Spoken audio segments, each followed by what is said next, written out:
మాతృదేవోభవ. చేయనిది చెప్పజాలను చేయన్ దాచుటయునైన చేసిన దానిన్. జగన్మాత చేయనిది చెప్పజాలను చేయన్ దాచుటయునైన చేసిన దానిన్. ఈయది విశుద్ధ చిత్తమా మాయని అవివేక గుణమా. ఈయది విశుద్ధ చిత్తమా ఈయది విశుద్ధ చిత్తమా మాయని అవివేక గుణమా. మాతా చెప్పుమా మాతా చెప్పుమా. ఏబిఎన్ ఆంధ్రజ్యోతి ప్రేక్షక మహాశయులందరికీ నవజీవన వేదం అనే కార్యక్రమంలో 402వ భాగానికి స్వాగతం పలుకుతున్నాం. రావణాసురుడు విన్యాసాలన్నీ చూసింది సీతాదేవి. చాలా బాధపడుతోంది. ఎలా మాట్లాడతారు అన్నీ అబద్ధాలే. వీడిని మించిన వీరుడు లేడంటాడు. వీడు కార్తవీర్యార్జునుడు చేతిలో ఓడిపోలేదా, వాలి చేతిలో ఓడిపోలేదా? ఇవన్నీ అక్కడ జనం అనుకుంటూ ఉంటే తెలుస్తాయిగా. పక్కన రాక్షస స్త్రీలు అస్తమాను రావణాసురుని పోగొట్టడమును సీతను లొంగిపోమని చెప్పడం చెయ్యరండి. వాళ్ళు రాక్షసులైనా వాళ్ళు శరీరం మానుషత్వం ఉంటుందిగా, అదో గుణం తప్పితే. అందుకని అందులో ఒకరిద్దరు నువ్వు లొంగలేదంటే తప్పేం లేదమ్మా, వీడికి లొంగి మేము చచ్చిపోతున్నాం అని అంటారు. అసలు నిజాలు బయటకు వస్తాయి. 6 నెలలు ఉన్నాక రావు. చిత్రం వీడిలా అయిపోయాడా. అలాగే వీడికి నా కళ్ళు నచ్చేయట. చారునేత్రి, నేను చాలా అందంగా నవ్వుతాంట. చారుస్మితి, నా పలువరసు చాలా బాగుందట. ఏ పేస్టుతో తోముకున్నామో చారుదతి. ఈ మాటలకి పడిపోతామని పడిపోయేవాళ్ళు ఉన్నారు కాబట్టే రామాయణం ఇలా నడిచింది, కావ్యం ఇలా రాశారు వాల్మీకి మహర్షి. అందుకే ఈ కావ్యాలు ఈ ఏదో 7,000, 8,000, 10,000, లక్షలు కాదండి, కోట్ల ఏళ్ళు ఉంటాయి. యావత్స్థాస్యంతి గిరజక సరితశ్చ మహీతలే తావద్రామాయణీ గంగా లోకేషు ప్రచరిష్యతి. పర్వతాలు ఉన్నంతకాలం, నదులు ప్రవహించినంతకాలం రామాయణం అనే గంగ ప్రవహిస్తూ ఉంటుంది అని ఎందుకు అన్నారంటే ఇందుకే. ఆలోచిస్తే అర్థం అవట్ల. ఈ భావాలు, ఈ సమస్యలు ఇప్పుడు ఉన్నాయా లేదా? ఇలా మాట్లాడే మగాళ్ళు ఉన్నారా లేదా? ఇలా బాధలు పడుతున్న ఆడవాళ్ళు ఉన్నారా లేదా? అంతకాలం ఈ రామాయణం ఉంటుంది. ఇందులో వేరే ఏదో మహిమాన్వితంగా చెప్పాల్సిన పని లేదు. మామూలు విషయమే అది. చాలా సహజం ఉంటుంది. పురాణాల్లో విషయాలని, కావ్యాల్లో విషయాలని ఎలా ఆలోచించగలిగితే చాలా చక్కగా ఉంటుంది మన జీవితం కూడా. దాని విలువని బలవంతంగా మనం పసుపు రాసి నిలబెట్టక్కల్లా. దాని జీవితానికి అన్వయించుకుంటే చాలా ఎందుకుందో తెలుస్తుంది. అంతగా ఉండందే వదిలేద్దాం, నష్టమేమిటట. అంత ఉండందాన్ని పట్టుకుని ఎందుకు వేలాడాలి? పూర్వకాలం ఏవో కొన్ని వర్ణాశ్రమ ధర్మాలు ఉన్నాయి. ఉదాహరణకి బ్రాహ్మణుడు ఎలా ఉండాలి, క్షత్రియుడు ఎలా ఉండాలి, వైశ్యులు ఎలా, శూద్రుడు ఎలా ఏదో చెప్పారు. అవన్నీ ఇప్పుడు కుదురుతున్నాయంటే కుదురుతాయా? కుదరవు. ఆ వృత్తులే లేవు. వృత్తులు లేనప్పుడు ధర్మాలు ఉండవండి. ఆశ్చర్యమేలా, అందులో బాధపడిపోవక్కర్లేదు. దాని గురించి వృత్తులు లేవుగా, మనమే వదిలేసాంగా వృత్తులని. వృత్తిని బట్టే ధర్మాలు వచ్చాయి, వృత్తిని బట్టే ప్రవృత్తులు వచ్చాయి. వృత్తి మారినప్పుడు ప్రవృత్తి మారుతుంది. అంచేది ఇప్పుడు దేని మీద దృష్టి పెట్టాలి మనం? ఏ వృత్తి మనం చేశామనేది కాదు. అది దొంగతనం ఇంకోతనం కాకుండా ఉంటే చాలు. ఇప్పుడు శ్రేయాన్ స్వధర్మో విగుణ పరధర్మా స్వనుష్ఠిత స్వధర్మేన ధనం శ్రేయ పరధర్మో భయావహ అంటే బ్రాహ్మణ ధర్మం క్షత్రియ ధర్మం అని చెప్పకూడదు. అర్థం భారత కాలంలో అర్థం అదే, కానీ ఇప్పుడు చెప్పకూడదు. ఇప్పుడు బాబు నువ్వు ఏ ఉద్యోగం చేస్తున్నావు ఆ ఉద్యోగం తినక చేయి. స్వధర్మో విగుణ, అందులో జీతం తక్కువ కావచ్చు, కొన్ని ఇబ్బందులు ఉండొచ్చు, శారీరక శ్రమ ఎక్కువ ఉండొచ్చు, మానసిక ఒత్తిడి ఎక్కువ ఉండొచ్చు, అయినా విగుణ అయినప్పటికీ అది చేయి. పరధర్మో భయావహ, నీకంటే ఎవరో ఎక్కువ సంపాదిస్తున్నారనో, సాయంత్రం 4ంటికే ఇంటికి వెళ్ళిపోతున్నానో, నువ్వు 7ంటికే వెళ్ళలేకపోతున్నావనో ఏదో బాధ ఉండొచ్చు. దాని గురించి అనుకోకు. ఆయన బాధలు ఆయనకుంటాయి. నీ ఉద్యోగం ఇలా చేయడం వల్ల నీ గౌరవం నీకు ఉంటుంది. ఇది ఇప్పుడు అర్థం చెప్పాల్సిన విధానం. ఇప్పుడు భగవద్గీత కలకాలం ఉంటుందా ఉండదా? ఎందుకు ఉండదు? ఇప్పటికి కూడా పాత అర్థమే చెప్పి అదే గొప్పదని అందరూ అలాగే సాధ్యం కాదండి. అప్పుడు భగవద్గీతను పాటించరు, దండం పెడతారు అంతే.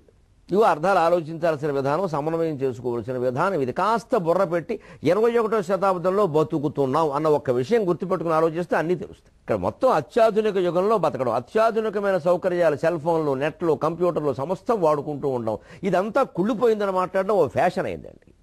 నాకు చాలా బాధగా ఉంటుంది అలాంటి. అంతేం కుళ్ళిపోలేదండి. ఆ కుళ్ళు ఇదివరకు కూడా కొంత ఉందండి. చరిత్రను పరిశీలిస్తే తెలుస్తాయండి.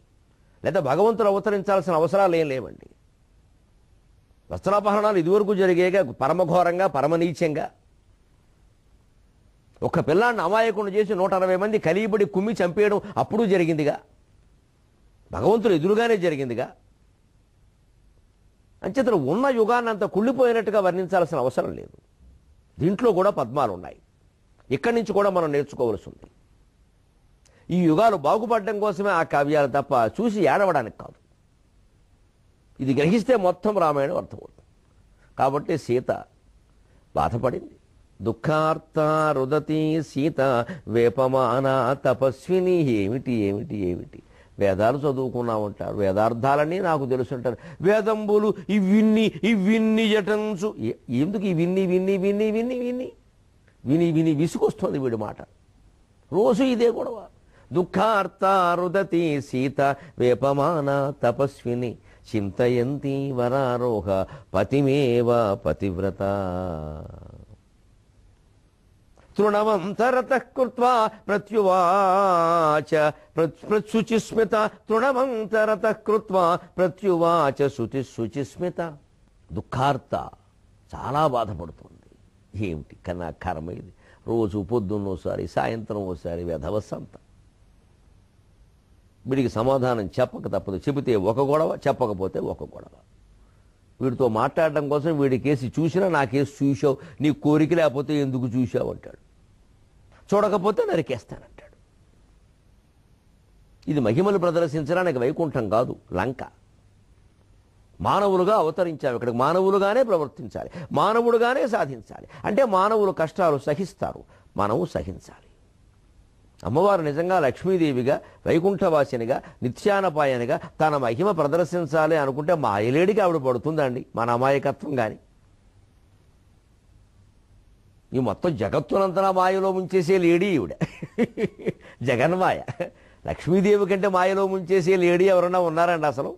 డబ్బు మించిన మాయ ఏదైనా ఉందా? అటువంటి లేడీ మాయ లేడీకి పడిపోవడం ఏంటండి? ఏదో అదో కథ నడవాలంతే. అలా అదో నాటకం, అదో స్క్రీన్ ప్లే అంతా అక్కడ అనుకుని వచ్చారు. మరి ఆ ప్రదర్శన ముగిసే వరకు ఉండాలిగా. అంచేత మానవులుగానే ఉండాలి, మానవులుగానే దుఃఖాన్ని ఎదుర్కోవాలి. రుదతి బాధపడుతోంది, ఏడుస్తోంది. వేపమాన వణికిపోతోంది. అయ్య బాబు, అయ్య బాబు. వీళ్ళ ఆడాళ్ళ బాధపడకపోతున్నాడు. వీడు వచ్చాడు ఇప్పుడు దున్నపోతులాగా. వీడు వెనకాల 10 మంది వేసుకుని వాళ్ళేమంటారో, వీడేం చేస్తాడు, ఈ అరగంటలో నా ప్రాణం ఉంటుందో పోతుందో. ఇదో నరకం ఇది. ఒక నిరపరాధిని ఒకరిని జైల్లో బంధించి పై నాయకులు ఎవరిలో పోలీసులకు ఫోన్ చేసి వాడు చేత ఏం చేస్తారో తెలియదు నేరం ఒప్పించని అంటారు. ఒక్కోసారి భయంకర పరిస్థితి ఉంటుంది. అప్పుడు మన నాయకులు విదేశాలకు వెళ్ళి వ్యాఖ్యానాలు చేస్తూ ఉంటారన్న చాలా తెలివిగా. ఇండియాలో పోలీసులు ఉన్నారు కానీ పోలీసింగ్ లేదండి. ఎందుకు లేదండి? మన వల్లే. పోలీసులు బాగానే ఉన్నారండి. పోలీసులు మనం పని చేయనిస్తేగా. ప్రాణాలు పణంగా పెట్టి ఒక పోలీసు అధికారి ఒక రౌడీని పట్టుకుని జైల్లో పెడితే 5 నిమిషాలు కాకుండా నాయకుల నుంచి ఫోన్లు వస్తుంది. ఈ దేశంలో పోలీసులు పనిచేయడం లేదని నాయకులు వ్యాఖ్యానిస్తుంటే నాయకులే సిగ్గుపడాలి, పోలీసులు కాదు. వాడు పని చేయనిచ్చామండి మనం. ఒక 100 మంది ఒత్తిడి చేసేవాడి మీద. వాడు అవినీతిలో కూరుకుపోయాడు. వాడు ఈ దేశాన్ని మనం ఎవరం బాగు చేయలేవురా, దొరికినంత లాగేద్దాం. వాళ్ళు నొల్లుకుంటున్నారు, మనము నొల్లుకుంటున్నాం. అందరూ దొంగలమే. పోలీసులు ఎవరంటే ఇందులో అందరూ దొంగలమే. దోచేసుకుందాం దేశాన్ని ఎవరి మటుకు వాళ్ళు. వ్యాఖ్యానాలకేమి? ఐఏఎస్ ఐపీఎస్ అధికారులు నిజాయితీగా స్వేచ్ఛగా పనిచేయనిస్తే రాజకీయ నాయకుల అవసరం ఈ దేశానికి లేదండి. చాలా సాహసమైన వ్యాఖ్యానాన్ని చేస్తున్న చర్చకు సిద్ధం బహిరంగంగా. ఐఏఎస్ ఐపీఎస్ ఆఫీసర్లు నిజాయితీగా పనిచేసే అవకాశం కలిగిస్తే రాజకీయ నాయకుడు అవసరం ఈ దేశానికి లేదండి. మొత్తం దేశమంతా ఒక కార్యాలయంలో పనిచేస్తుంది చాలు, ఒక సీఈఓ చాలు దేశానికి. పని చెయ్యనివ్వంది మనమే. వాడు కష్టపడి అధికారులు ఇసుక అక్రమంగా తవ్వేసే వాళ్ళని పట్టుకుంటారు. వీళ్ళు మొత్తం మార్చేస్తారు రంగాన్ని. పట్టుకున్నవాడు వెర్రివెధవయ్యాడు. వాడు పనిచేయట్లేదని మనం అంటాం. నమశివాయ. శివుడు చూసుకోవాలి ఈ వ్యవహారం. నేను వదిలేస్తున్నాను. కడుపు మండితే ఇలాగే మాట్లాడతాను నేను, కానీ శివుడు చూసుకుంటాడు. ఆయనకి కన్ను కూడా మండుతోందిగా, నా కడుపే మండింది కానీ ఆయనకి గుండె మండుతోంది, కంఠం మండుతోంది, పైన నుదుటి మీద కూడా మండుతోంది. ఆయన చూసుకుంటాడు వీళ్ళ సంగతి. ఈ దుర్మార్గుడికి వణికిపోతోంది. జరగబోయేది తెలుసు. తట్టుకోవాలి. జీవితం అంటేనే తట్టుకోవడం, కొట్టుకోవడం కాదు జీవితం, తట్టుకోవడం. దుఃఖార్త రుదతి సీత వేపమాన తపస్విని. వణికిపోతోంది ఆవిడ, అల్లల్లాడిపోతోంది చిగురాకులాగా. ఒక తపస్విని, మహాతపస్విని. ఎలా బయటపడాలి ఈ గండం నుంచి? చింతయంతి వరారోగ పతిమేవ పతివ్రత. ఆవిడ అదృష్టవంతురాలండి, ఆవిడ భర్తే దేవుడు. మనకి ఇక్కడ సందేశం ఇస్తుంది సుందరకాండ. అంత కష్టం మీకు వచ్చినప్పుడు, అంత దుఃఖార్తులైపోయినప్పుడు, అంత ఎడవాల్సిన పరిస్థితి వచ్చినప్పుడు ఎడవకండమా, మీకు సుందరకాండ ఉంది, నవజీవన వేదం ఉంది, ఏబిఎన్ ఆంధ్రజ్యోతి ఉంది, నిమిత్త మాత్రంగా నేనున్నా. పతిమేవ పతివ్రత రామమేవ రామవ్రత. మనమంతా రాముణ్ణే భర్తగా భావిద్దాం, రాముడి వ్రతంలోనే ఉందాం, రామస్మరణలో ఉందాం. ఎంత దుర్మార్గం, ఎంత దౌష్ట్యం, ఎంత దౌర్జన్యం మన మీద జరుగుతున్నా సరే రామ రామ రామ రామ అని రామదాసులాగా రాముడిని పట్టుకుని వదలొద్దు. ఈ దేశాన్ని కాపాడగలిగింది, కాపాడవలసింది రాముడు ఒక్కడే. ఇంకెవ్వరి మీద నాకు నమ్మకం లేదు, రాముడి మీద తప్ప, అంటే దేవుడి మీద తప్ప. దేవుడు కాపాడాలి ఈ దేశాన్ని. ఏదో దేవుళ్ళ గురించి మాట్లాడే మేము కాపాడగలిగామో అదో అజ్ఞానం, అదో అహంకారం కూడా. మేము కాపాడేది ఏమిటండి? రాముడు కాపాడాలి, దేవుడు కాపాడాలి. ఆ స్థితికి వెళ్ళిపోయింది దేశం. ఇగో లంకలో సీతలాగే ఉంది దేశంలో పరిస్థితి. కానీ ఇక్కడ కూడా ఇంత కష్టంలో కూడా చూడ స్వాభిమానం. తృణమంతరత కృత్వా ప్రత్యువాచ శుచిస్మిత. ఆవిడ శుచిస్మిత ఎక్కడదండి అది? శుచిమణి విలసత్సైకతే మౌక్తిగానాం మాలా కృప్తాసనస్థ స్ఫటికమణి నిభైర్ మౌక్తికైర్మండితాంగ క్షీరోదన్వత్ ప్రదేశే శుచిమణి విలసత్సైకతే. తెల్లటి స్ఫటికమణులు ప్రకాశిస్తూ ఉంటాయట వైకుంఠంలో. అక్కడ కూర్చుంటాట ఆయన వైకుంఠ విష్ణుమూర్తి. విష్ణు సహస్రం ముందు ధ్యాన శ్లోకంలో ఉంటుంది. శుచిమణి విలసత్సైకతే. ఇసుక రేణువులు ఉండవుట, స్వచ్ఛమైన మణులే ఇసుక రేణువుట. అక్కడి నుంచి వచ్చింది ఇవిడ శుచిస్మితి, శుచిస్మిత, తెల్లని నవ్వు. ఆ విష్ణుమూర్తి పాలసముద్రంలో ఉండేటువంటి ఇసుక రేణువులు లాంటి స్ఫటికమైన మణులు, స్వచ్ఛమైన మణులు ఉన్నాయి. ఆ మణులు ఎలా ఉంటాయో అమ్మవారి నవ్వు అలా ఉంటుంది. తృణవంతరత కృత్వా ప్రత్యువాచ. ఓ గడ్డి పరక అడ్డం పెట్టుకుని మాట్లాడేందుకు, అమ్మా మా ఇంటి పేరు ధన్యమైందమ్మా, గరికపాటి అనే ఇంటి పేరులో పుట్టినందుకు సంతోషిస్తూ ఉన్నా, మా ఇంటి పేరు ధన్యమైంది. తృణవంతరత కృత్వా ప్రత్యువాచ తపస్విని. ప్రత్యువాచ శుచిస్మిత. ఓ గడ్డి పరక అడ్డం పెట్టుకుందిట. అందుకే నేను ఎక్కడో అవధానం చేస్తున్నా, అడిగారు మీ ఇంటి పేరు ఏముందండి? గరికపాటి గడ్డిపరకే కదా అన్నారు సరదాగా. అవునయ్యా, గడ్డిపరకేమో సామాన్యమైందా? గరికయే అడ్డమై కౌశల్య కోడలి పరువు మర్యాదలు భద్రపరిచే. గరికయే అడ్డమై కౌశల్య కోడలి పరువు మర్యాదలు భద్రపరిచే. గరికయే మంత్రమై కమలాక్షుతంత్రమై దుష్ట జరాసంధు దునిమివైచే.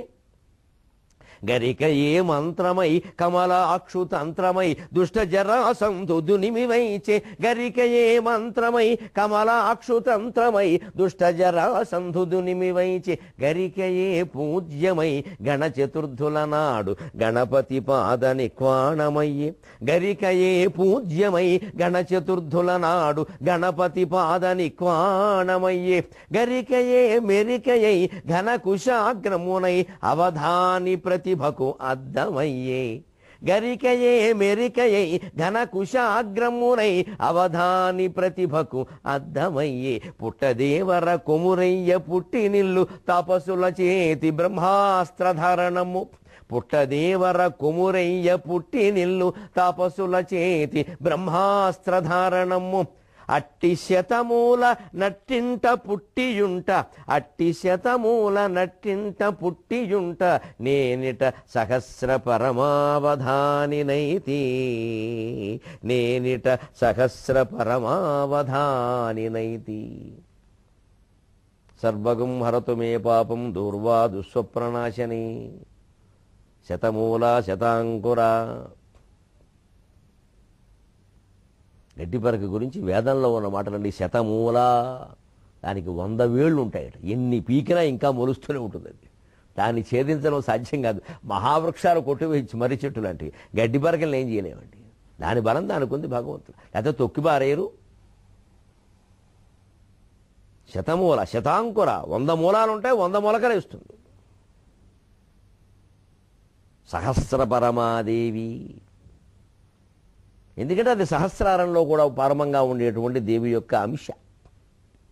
అటువంటి గడ్డి పరకని అమ్మవారు పెట్టుకుంది. అందుకే ఆ ఇంట్లో పుట్టిన అదృష్టవంతుడట. గరిక అడ్డమై కౌశల్య కోడలి పరువు మర్యాదలు భద్రపరిచి ఆవిడ అడ్డు పెట్టుకుందుకు సీతాదేవికి అక్కడ గడ్డి పరక దొరకకపోతే లంకలో ఏం చేసేది? అంటే మేము ఉపయోగపడ్డాం, అమ్మవారికి ఉపయోగపడడం వల్ల ఈ జీవితం ఇలా ఉంది, ఆ ఇంట్లో పుట్టడం వల్ల. అందుకే నేను మా నాన్నగారిని ఎప్పుడు తలుచుకుని నమస్కారం చేసుకుంటాం. మీ ఇంట్లో పుట్టడమే ఓ భాగ్యమయ్యా, ఇంకేం కావాలి నాయన. వంటన్ బట్టగలేదు భాష చేసిన మహోద్యోగంబు శూన్యంబ ఏ తంటాలున్బడలేదు వ్యాకరణ గంధం వంటగానుంటికిన్ ఏ తంటాలున్బడలేదు వ్యాకరణ గంధం వంటగానుంటికిన్ పంటల్ బండును తెలుగు నేలలను కావ్యాల్ చూడనే లేదు పంటల్ బండును తెలుగు నేలలను కావ్యాల్ చూడనే లేదు నీ ఇంటన్ పుట్టిన భాగ్యమొక్కటియ తండ్రి నన్ను కాపాడడిన్ నీ ఇంటన్ పుట్టిన భాగ్యమొక్కటియ తండ్రి నన్ను కాపాడడిన్. గరికపాటి అన్న ఇంటి పేరులో పుట్టడమే నా అదృష్టమయ్యా, ఇంకేం కావాలి? నీ వల్ల కదా అది జరిగింది, తండ్రి లేకపోతే ఎలాగా? తండ్రి మూలం పుట్టుక, తల్లి కాదండి తండ్రి మూలం. పుట్టబోయే జీవుడు తండ్రి శిరస్సు మీద 3 నెలలు తిరుగుతాడు. పతంజలి యోగశాస్త్రం చూసుకోండి. తర్వాత తల్లి కడుపులో పడతాడు తండ్రి ద్వారా. తండ్రి మూలం వంశానికి. అంచేతనే ఆ పరంపరలో పితామహుడు పిత అలా చెప్పుకుంటూ వస్తారు. మగాళ్ళ పెత్తనం కాదు అక్కడ విషయం, అది జన్యువులు వారివి, ఉన్న విషయం అంగీకరించాలి కదా. అందుకే అందరూ పుట్టడమే అంతే లేదు, అది కమలాక్షు తంత్రమే, గరికయే మంత్రమే, కమలాక్షు తంత్రమే దుష్ట జరాసంధుని వేచి. అది శ్రీకృష్ణుడికి మంత్రంలో ఉపయోగపడింది. జరాసంధుడిని భీముడు ఎంతకి చంపలేకపోతుంటే గడ్డి పరకం తీశాడు, ఇలా అన్నాడు, ఇలా వేశాడు. వీడికి 2 కాళ్ళు అనవసరంగా ముసలు అతికించింది, దానికి ఏదో వితంతు పింఛన్ ఇచ్చారు, అది వదిలేసే ఆ విషయం. నువ్వు ఆ 2 కాళ్ళుది ఇటు తడు అటు ఇటు బారే అన్నాడు, బారేసాడు నెగ్గాడు. అయితే నెగ్గడు. మరి ఆ పైన కృష్ణుడే చేయొచ్చు కదా, లేదు. వాడి చావు ఆయన చేతిలో ఉంది, ఈయన చేతిలో లేదు. అది తెలుసును కాబట్టి అనవసరంగా ఓవర్ యాక్షన్లో అతి చేయలేదు కృష్ణుడు. మనమే చేసుకుంటూ ఉంటాం అని. ఏది ఎవరు చేయాలో వారు చేయాలి, చేయకపోవడం చేయవలసిన సమయంలో చేయకపోవడం తప్పు. ఇంకా అస్తమానం అదే చేస్తూ ఉండడం కూడా తప్పే. ఎక్కడ వదిలేయాలి అక్కడ వదిలేయాలి, ఎక్కడ పట్టుకోవాలి అప్పుడు పట్టుకోవాలి. అదే ఔచిత్యం, అదే విచక్షణ. అందుకే అలా చేసాడు, వదిలేసాడు ఆ విషయాన్ని. గణపతి నిన్న ఇవాటి కూడా చేసుకుంటూనే ఉన్నాం మనం. నవరాత్రులు నిన్న ముగిసాయి, మొన్నం. గణపతి పూజ పాదని క్వాణమయ్యే గరికయే మిరికయై గరికయే పూజ్యమై గణ చతుర్థుల నాడు గణపతి పాదని క్వాణమయ్యి. గణపతికి ఎన్ని రకాల పూజ చేసినా మనం దూర్వాయుగము పూజ చేయవలసిందే. అది చేస్తే పైగా ఆ తడిగా ఆ మట్టితోనే ఉండాలి.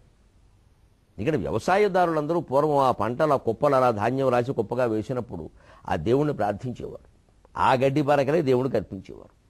ఎప్పటికీ వాళ్ళు కుప్ప నూరిస్తే కుప్ప అక్కడ పెడితే దాని మీద గణపతి బొమ్మ ముద్రిస్తారు. ఆ మసి తీస్తారండి, గడ్డి కాల్చి మసి తయారు చేస్తారు. దాని మీద ముద్రబల్ల, ఆ ముద్రబల్ల మీద ఉండేది గణపతి బొమ్మ. మీరు చూసుకోండి. ఆ గణపతిని అర్చించడానికి వాళ్ళు ఎప్పుడు మన సంస్కృతిలో వేరే ఎక్కడి నుంచి తేవక్కల, అక్కడ ఏం దొరికితే అది గట్టు మీద పచ్చగడ్డి దొరుకుతుంది, ఆ పచ్చగడ్డితో అర్చన చేసేవారు. అదే గడ్డి పరకలతో అర్చన, దూర్వాయుగం పూజ అని శాస్త్రంలో స్థిరపడింది. ఒక పామరుడైనటువంటి మనిషి భావుకతకి భక్తికి మన శాస్త్రాలు అంత ప్రాధాన్యం ఇచ్చాయి. మన ఆరాధనలో అందుకే వాళ్ళందరినీ కలుపుకుపోవాలి. హిందూ ధర్మం అంటే ఏదో ఒకడో ఇద్దరో పెత్తనాలు చేయడాలు కాదు, ఇది అందరినీ కలుపుకుపోవలసిందే. అందరికీ ప్రవేశం, అందరికీ ప్రాధాన్యం, అందరికీ ప్రాముఖ్యం. ఎవరి వాటా వారికి దక్కాల్సిందే. అప్పుడే ధర్మం నిలబడుతుంది. హిందూ ధర్మం ప్రచారం లేక దెబ్బతినడం లేదండి, ఆచరణ లేక దెబ్బతింటోందండి. ఆ ఆచరణే అందరినీ కలుపుకుపోవడం అండి. అది గుర్తుంచుకోవాలండి ముందు. ఇది ఒక్కటి మానేసేసి ఓ ప్రచారం, ఓ 16 ఛానల్స్, 36 డబ్బాలు కొట్టేస్తే ఏమవదో, ఇంకాస్త వ్యాపారాలు పెరుగుతాయి. ఆచరణ మన ఇంట్లో ఉండి మనం ఆచరిస్తే చాలా గొప్పగా ఉంటుంది. ఆచరణ చేయడం ఓ మొత్తం క్యాన్వాసింగ్, డబ్బా పాటలు, పద్యాలు, గొడవలు, ఓ ఊరేగింపులు, హడావిడి, ఆరతి. అసలు జీవితంలో ఆచరించడం మొత్తం లక్షల కోట్లు నొక్కేయడం, ఇక్కడ లంచగొండల కింద ఉండడం, మళ్ళీ అందరూ బొమ్మలెట్టి పూజలు చేసేవాళ్ళే. ఆ విగ్రహాన్ని నుంచి ఏం నేర్చుకుందామని ఎవడు ఆలోచించడం. ఈ పూజ, ఆ భోజనమే. ఆచరణ లేక దెబ్బతింటుంది, ప్రచారం లేక కాదు. ఆచరణకే మనం కట్టుబడి ఉండాలి. అందుకు సుందరకాండ. అవధాని ప్రతిభకి వేళ గరికపాటి ఇంట్లో పుట్టడం వల్లే కదా ఈయన చేయగలిగాము. కుమరయ్య పుట్టినళ్ళు కుమారస్వామి గడ్డి పరకల్లో పుట్టాడు, ఎల్లుగడ్డి, అది గడ్డేగా. తాపసుల చేతి బ్రహ్మాస్త్ర ధారణం, బ్రహ్మాస్త్రం అంటే ఏం లేదు, గాయత్రి మంత్రం, గడ్డి పరక. అటువంటి గడ్డి పరకని అడ్డం పెట్టుకున్న విషయంలో ఏం మాట్లాడుతుందో విశ్వనాథ్ వారు విచిత్ర సృష్టి చేశారు. ఓసి తృణంబ గడ్డి పరకతో ఉంటుంది, రావణాసుడితో మాట్లాడే విషయంలో గడ్డి పరకని అడ్డం పెట్టుకుని. అంటే నేను గడ్డి పరకతోనైనా మాట్లాడతానగాని నీతో మాట్లాడు పో, ఇక ఇంతకంటే హీనమైంది లేదండి. కానీ వాడు అలా తీసుకోవాలిగా, చూద్దాం. ఓసి తృణంబ నీకైననున్నది బుద్ధి రఘుప్రవీరు నాజ్ఞా సరసంబుగా కథలు సాధువీవు. ఈ వ్యధవ కంటే నువ్వే గొప్పదానవే. వాడు మొహం మాడిపోవాలి ఈ పాటికి. అలా చేశాడు విశ్వనాథ చేతని, అలా మాట్లాడించాడు ఆవిడ చేత. ఓసి తృణంబ నీకైనను నది బుద్ధి రఘుప్రవీరు నాజ్ఞా సరసంబుగా కథలు సాధువీవు. దురాగ్రహగ్రహాభ్యాసము లేదు నీకు, దురాగ్రహగ్రహాభ్యాసము లేదు నీకు, నిరయంబును పొందవు. సర్వజంతుకగ్రసమవై పరోపకృతిగాంతువు, దుష్టత లేదు నీ దశన్. అమ్మవారు ఎంత మెచ్చుకుందండి మా గరికిపాటిని, చాలు సంతోషం. ఎంతకంటే ఏం కావాలి? సుందరకాండ చెప్పినందుకు ఫలం నాకు ఇవాళ దక్కేసింది.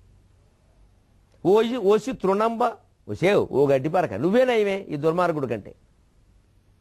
ఎంత పచ్చగా మెరిసిపోతున్నావమ్మా. వాడు మొహం చూడు, ముచ్చు మొహం, నీది పచ్చమొహం. నీకైననున్నది బుద్ధి, నీకైనా బుద్ధి ఉంది దానికి, ఎందుకంటే రోజు చెబుతున్నాగా అయినా వినడు. ఇది చెబితే తెలియదా? మంచి మనిషికో మాట, మంచి గొడ్డుకో దెబ్బ. వీడు గొడ్డో మనిషో తెలియదు, అస్తమానం చెప్పడం ఏమిటిది? నీకైననున్నది బుద్ధి. ఆ బుద్ధి ఎలా ఉందో చూడండి. వెంటనే విశ్వనాథ ఒక తత్వంలోకి వెళ్ళారు. కవిత్వం అంటే ఇది. రఘుప్రవీరు నాజ్ఞా సరసంబుగా కథలు గ్రసమవీవు, కథలు సాధువీవు. రాముని ఆజ్ఞ ప్రకారం కదిలేటువంటి సాధుజీవివి. శివుడు ఆజ్ఞ లేదే చీమైనా కుట్టదు, భగవంతుడు ఆజ్ఞ లేదే గడ్డిబరకు కూడా కదలదు అంటే ఆ భావం పెట్టారు ఇక్కడ.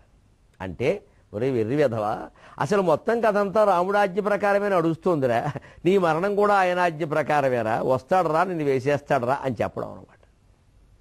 గడ్డిపరక కదలాలన్నా రాముడు ఆజ్ఞ ఉండాలి. అంచేత నేను ఇక్కడికి ఎందుకు వచ్చానో, నిన్నేం చేసి పెడతానో ఆలోచించుకోరా, ఎందుకు మాయలో పడిపోతున్నావు? నన్ను మాయలో పడేద్దామని చూస్తావాడు పిచ్చివాడ, జగన్మాయను రా. నేను లోకాన్నంతటినీ మాయలో ముంచేసినటువంటి సంపత్ స్వరూపిణిని నన్ను మాయలో పడేస్తారా? లక్ష్మీదేవి మాయలో ఎవరైనా పడతారు కానీ ఎవరి మాయలో అయినా లక్ష్మీదేవి పడుతుందా? ఈ ఆలోచన లేకపోతే అలాగా. రఘుప్రవీరు అజ్ఞాసరసంబుగా గదలు సాధువీవు, దురాగ్రహగ్రహాభ్యాసము లేదు నీకు. వెర్రి ఆవేశాలు, వెర్రి కోపాలు నీకెప్పుడు. గ్రహ అభ్యాసం, దురాగ్రహాన్ని గ్రహించే అలవాటు లేదు నీకు. గడ్డిపరక ఎవరి మీద కోపిస్తుందండి? కోపిస్తే తనే ఇబ్బంది పడుతుంది. చిన్నది ఎవడో లాగేస్తే దాని బతుకేమిటి? ఆయన భగవంతుడు దానికి శతమూల శతాంకుర, 100 సార్లు మలవగలిగే శక్తి, 100 మూలాలు బలంగా పెట్టుకునే శక్తి ఇచ్చాడు. బలహీనులందరికీ భగవంతుడు బలంగా ఉంటాడు. బలమెవ్వడు నీకు నాకు, బలయుతులకు బలమెవ్వడు నీకు నాకు, బ్రహ్మాదులకు బలమెవ్వడు అతడు బలమ సురేంద్ర అని ప్రహ్లాదుడు అంటే. బలం ఉన్నవాడికి ఆయనే బలం, బలం లేనివాడికి ఆయనే బలం. ఒకంతగా భగవచ్ఛక్తి ఎప్పుడూ బలం లేనివాడికే అవసరం. ఆయన మీదే, వాళ్ళ మీద ఆయన అనుగ్రహం కూడా ఉంటుంది.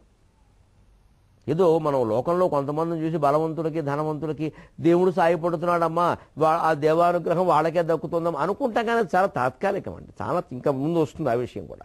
చాలా తాత్కాలికం. శాశ్వతంగా భగవంతుడి యొక్క దయ ఎప్పుడు బలహీనుల మీద, పేదవారి మీదే ఉంటుంది. అంతిమంగా వ్యవహారాలు వారికి అనుకూలంగానే మారతాయి. సమాజంలో ఒక సంక్షోభం తెచ్చి పెట్టైనా సరే మొత్తం వ్యవహారాన్ని బలహీనులకి అనుకూలంగా, ధర్మాత్మలకు అనుకూలంగా భగవంతుడు మారుస్తాడు. ఆయన ఈ సృష్టి నిర్మాణం చేసింది ధర్మం కోసం కానీ అధర్మం కోసం కాదు. ఆ ఒక్క సూత్రం మనకు గుర్తుంటే చాలు, మన పని మనం చేస్తాం, ఆయన స్మరిస్తాం. కథలు సాధువీవు, దురాగ్రహగ్రహాభ్యాసము లేదు నీ, కాబట్టే నిరయంబును పొందవు. ఎప్పుడూ నీకు మరణం లేదు. గడ్డిపరక సరిపోదండి, ఎంత తుఫాను రాని ఊగుతుంది ఊగుతుంది ఊగుతుంది ఊగుతుంది, అబే రాలదా. అదే పెద్ద పెద్ద చెట్లు, 100,000 ఏళ్ల బట్టి ఉన్న చెట్లు రకరకాల తుఫానుల్లో కూలిపోయినవి మనం చూసాం. అసలు అంత పెద్ద చెట్టు ఇంత ఎత్తున్నానని చెప్పి ఎప్పుడైనా దాని కింద గడ్డిపరకని ఆక్షేపించి ఉండొచ్చు. నువ్వెంత, నీ బతుకంత. నా కంటితో చూస్తుంటే కూడా నువ్వు కనపట్ల, నువ్వు మాట్లాడమే, అదేం కుదరదండి. లెక్క పర్వతంబునకును పరమాణువునకును ఏమి ఎంతరువు, మున్నీటనేనను మునుంగుట సరియగుట, పర్వతంబునకును పరమాణువునకును ఏమి ఎంతరువు అంటాడు ఆముక్తమాల్యద మాలదాసరి కథలో కృష్ణదేవరాయలు. ఓ చిన్న మట్టిబిడ్డ మునగడానికి ఓ గిన్నె నీళ్ళు అవసరం, చిన్న కప్పు నీళ్లు అవసరం అవుతాయి. పర్వతం మునగాలంటే పోనీ సముద్రం అవసరం. మొత్తం మీద మునుగుతుందిగా, మునిగిన తర్వాత అదేనా అంతేగా, అంతే. ఎంత చెట్టుకు అంత గాలి అన్నారు అందుకే. కానీ అంత గాలి గడ్డిపరకనేం చేయలేదండి, విచిత్రం. నిరజంబును పొందవు, సర్వజంతుకగ్రసమవై పరోపకృతిగాంతువు. పైగా అన్ని జీవులకి, జంతువులకి ముఖ్యంగా నువ్వే ఆహారం. గడ్డి తినని జంతువు ఉంటుందా అండి? ఇటీవల మనుషులు కూడా తినేస్తున్నారే జంతువులకు లేకుండా. అందుకని సర్వజంతుక గ్రాసమవై, మామూలు శాకాహారులు సాధు జంతువులు అన్న వాటిలో గడ్డి తినని జంతువు లేదు. ఆవైనా లేడైనా అన్నిటికీ ఉపయోగపడడం. జంతువులకు నిజంగా భగవంతుడు సృష్టి విలాసం చూడండి మీరు. జంతువులకు ఆ గడ్డిని ఆహారంగా చేయకపోతే వాటికి ఎలా దొరుకుతుందని, పైగా ఆ గడ్డి అలా పెరుగుతూ ఉంటుంది చూడండి, ఎవ్వరూ నీళ్లు పోసే పని లేదు, అలా పెరుగుతూనే ఉంటుంది. ఎడారి లాంటి నేలలో కూడా గడ్డి పెరిగిపోతుంది. జంతువులు బతకాలి, అందుకే సృష్టి అలా ఉంది. అంచేత భగవంతుడు ఉన్నాడు అని నడిపిస్తున్నాడు. ఇవే ఉదాహరణలు, తెలిసిపోట్లా. లేకపోతే అలా ఎందుకుంటుంది? ఒక అపూర్వమైన శక్తి ఉంది. దాన్ని భగవంతుడు అనడం వల్ల ఏదో మగవాడని రూపము ఏదో అయోమయంలో పడిపోతున్నాం. అదొక శక్తి అని అంగీకరిస్తే అందరూ ఒప్పుకుంటారు ఆ విషయం. దానికేదో రూపకల్పన చెబితే మరి ఆరాధన ఎలాగా? భగవంతుడు ఎప్పుడైతే ఓ పురుష రూపం ధరించాడో ఆయన అవతార పురుషుడు అన్నారు. ఆయన స్త్రీ రూపం ధరిస్తే అది పరాశక్తి అన్నారు. కంచి కామాక్షి మధుర మీనాక్షి అన్నారు. మరి ధరించినప్పుడు ఓ పేరు ఉండదా? రూపం ఉంటే నామం ఉంటుంది కదా. ఆ రూపం ఒక్కటే, ఇంకేది లేదని ఎవరో చెప్పలేదు కదా. అది గ్రహించాలి మనం. అందుకని సర్వజంతుక గ్రాసమయ పరోపకృతిగాంతు, ఏమీ రూపాయి పుచ్చుకోకుండా, జంతువుల నుంచి ఏమీ ఆశించకుండా పరోపకారం చేస్తున్నావు. దుష్టత లేదు నీ దేశం. గడ్డి పరక మాకు చెరుపు చేసింది అన్నవాడు ఎవడూ లేడు. ఎవరైనా ఉంటే గడ్డి పరకతో సమానం నువ్వేం చేస్తావు అని మాట్లాడతాడు కానీ గడ్డి పరక వల్ల నేను చెడిపోయాను అన్నవాడు ఎవడు లేడు. అంటే ఆ గడ్డి పరకను అడ్డం పెట్టుకున్న మాటలు విశ్వనాథ రచన చమత్కృచ్చు. చివరిగా ఒక్క బాంబు లాంటి మాట చెప్పుకుని సెలవు తీసుకుందాం. ఇంత విన్నాక రావణాసురుడు అన్నాడు, నేను తృణమనే నీవు సీతాకోక చిలుకువై ఎగురవే మలక హరిత. వీడు దుంపదగా, వీడు కూడా వీడిది. అవునే నువ్వు అన్న ఎందుకు అన్నావో కానీ నేను గడ్డి పరకనే. అయితే నువ్వు సీతాకోక చిలుక వచ్చి నా మీద వాలు. అలా ఉంటుందండి కాముకుడు దృష్టి, అలా ఉంటుంది. ఏం చెప్పు, ఎన్ని చెప్పు, వాడి ధోరణి వాడిది. అంచేది ఈ ధోరణికి కొనసాగింపు ఏమిటో, అమ్మవారి సమాధానం ఏమిటో, ఇవన్నీ మనం సుందరకాండ ఆధారంగా మళ్ళీ 23:30 గంటల్లో తెలుసుకుందాం. అంతవరకు తెలుగులో మాట్లాడు.